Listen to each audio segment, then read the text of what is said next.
All right, let's get right into it. We've all heard our share of ghost stories, right? But there's this special kind of terror that comes from stories set in those quiet, really isolated corners of the world. So in this explainer, we're going to take apart 3 pretty unsettling true fishing stories to figure out, what makes them tick. What is it that makes them so good at getting under our skin? So often, these stories start from a place of just total calm.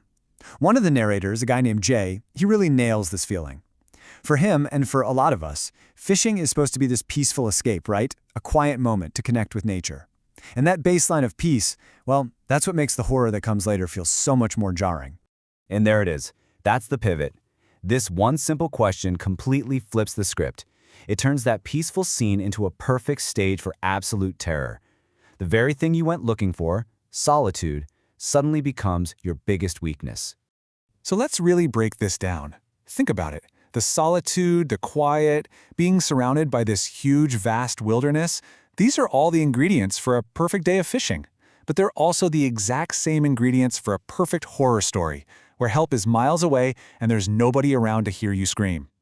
And you've got to understand, in these stories, the location is never just scenery. It's an active player in the fear.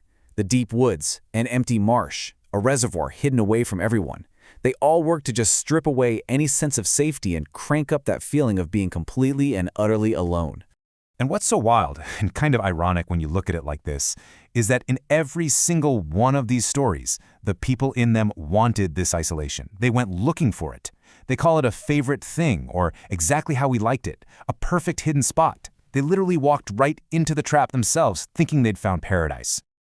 Okay, so let's talk about the antagonists, because they are not your typical run-of-the-mill monsters. The real horror here comes from how little we know about them. Their behavior is just irrational, it's unexplainable, and that makes them so much scarier than some creature whose motives you can figure out. This one is just a perfect example of that terrifying disconnect. The narrator is totally thrown off because, well, she looks harmless. He describes her as beautiful and alluring. So there's this massive gap between what his eyes are telling him and what she's actually doing. And that makes her final, inhuman shriek just unbelievably shocking. It shatters every expectation. And here, what's really terrifying is the power of the unknown.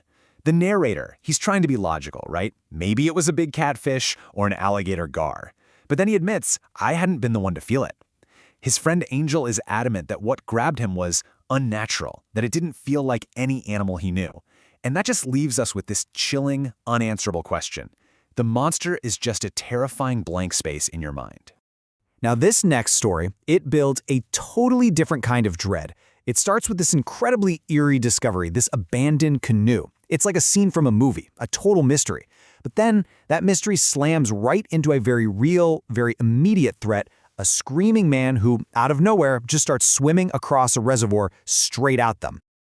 Every great horror story has this moment. It's that critical point where a situation goes from being just kind of weird to a genuine fight for your life. It's the moment you stop watching and you start running. Just look at this timeline. It shows this calculated, methodical progression of terror.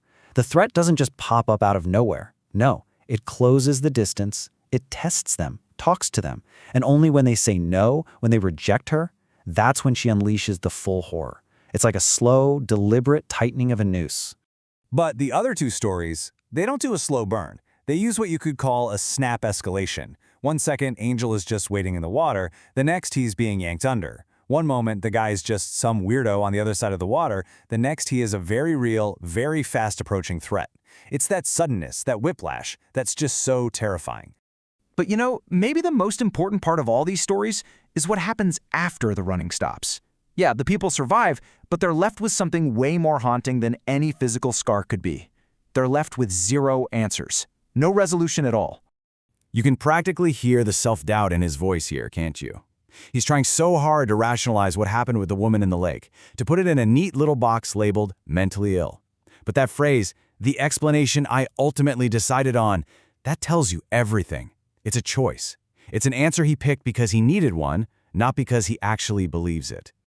And this is the lasting damage. That thing in the marsh didn't just scare those guys in the moment. It corrupted something they loved. It attached this permanent feeling of dread to something that used to be pure joy. The psychological wound is still there, long after the threat is gone. This is just a masterclass in unresolved horror. Sure, they got away from the man, but they can't get away from the questions. And that last one in particular, wow, it completely reframes the whole thing. Were they just stumbling upon the aftermath of something way worse? They're never going to know. And that is a truly chilling thought to live with. So in the end, that's why these stories stick with you. It's not because of what you see, but because of everything you don't. The woman, the thing in the marsh, the man at the reservoir. They aren't scary because they're monsters, they're scary because they're giant, terrifying question marks. The real horror isn't the encounter itself. It's the endless, unsettling mystery that follows you all the way home.